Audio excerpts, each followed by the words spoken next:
Do you often resort to serving carrots in a pile on a plate? Well, next time you serve carrots, I challenge you to think outside the box like we're going to do today. In this video, I'm experimenting with 5 alternative ways to serve carrots that aren't boring. Carrots are so versatile and economical. You can enjoy them raw, roasted, peeled, unpeeled, on their own, in lots of different dishes, and even as a cake. The options are honestly endless. I'd love to know what your favourite way to eat carrots is.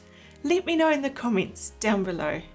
Anyway, let's have a look at some interesting ways we can serve this fantastic vegetable. The first thing that can make carrots more exciting is simply the way you cut them. Instead of plain old carrot rings, you can slice them on a diagonal, increasing the surface area, which actually does more than just make them look appealing. It allows them to cook more quickly. This is probably why carrots in Asian-style dishes are often cut this way. And it also allows the carrots to absorb more of the sauces and seasonings. Another thing you can do that enhances the appearance is to use a channel knife. This is what it looks like, and it basically cuts a groove into the carrot. It's quick to do and purely for visual appeal. So here are a few rings. They almost look like flowers now. And if I cut the carrot in half lengthways and then thinly angle slice them, they look like this, which is perfect for adding to stir-fry style dishes. Now the vegetables and meat are all in long thin strips and look complementary. Carrot rings in here would look odd, don't you think? Next up is grated carrots. We use them in all sorts of things, don't we? But have you ever tried carrot ribbons instead? This is another great alternative way to serve carrots. You peel the carrot and then keep peeling it into ribbons. They look so much better than grated for a salad.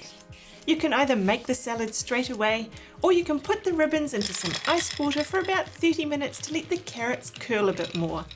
Then drain them and gently dab them dry, being careful not to snap them. If you're in a hurry, you can skip this process. I've got an orange mustard vinaigrette dressing to add for flavour today. And don't forget to season your salad. People often forget this, but it's honestly so worthwhile. And gently mix the dressing through. Look at these gorgeous ribbons, especially with the contrasting black plate. Next we'll add some chopped toasted almonds, dried cranberries, a sprinkle of feta cheese and some chopped flat leaf parsley to garnish it. What do you think of this raw carrot salad?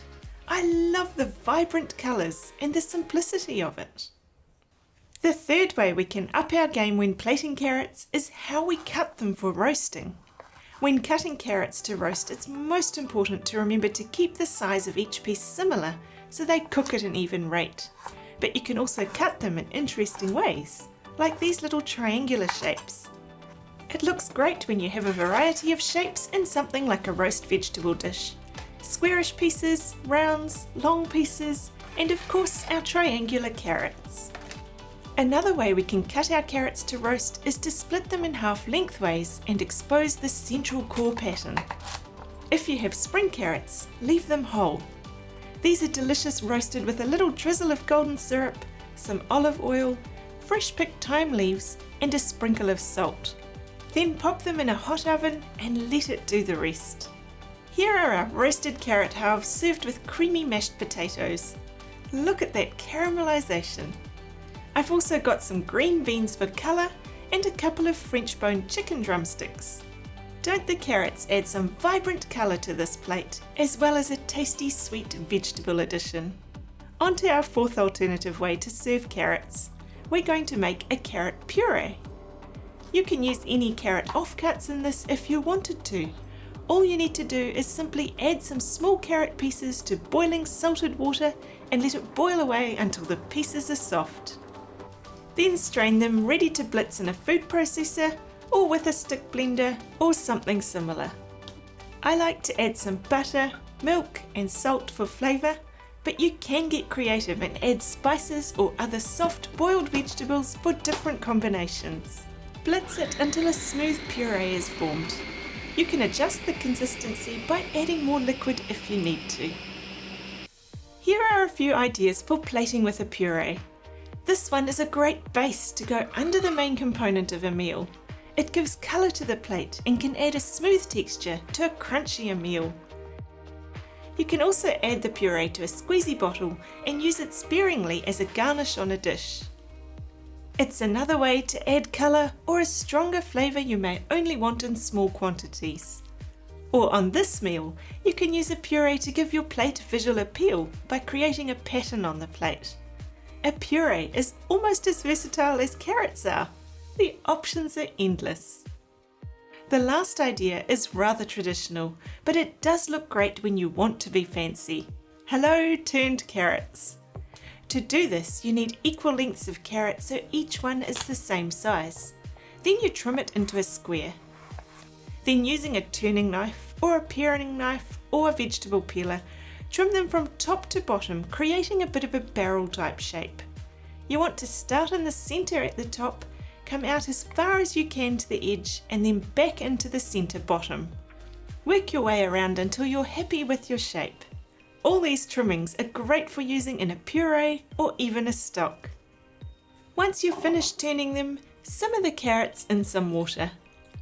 Traditionally, turning vegetables was done to keep them exactly the same shape and size and ensure even cooking while also being pleasing to the eye. Once they're soft, it's a perfect opportunity to glaze these with a little butter, brown sugar and a sprinkle of salt. Let it caramelize and then they're ready to plate. To showcase these today, I'm plating them with a piped mashed potato stack, a French bone chicken drumstick, a bed of green beans, and then our turned carrots, all coming out from a central position. Don't these turned carrots finish off this chicken lollipop meal with a bit of class and simple sophistication? If you're curious about chicken lollipops or French bone chicken drumsticks, make sure you check out this video and learn how you can fancy up a humble chicken drumstick. See you over there.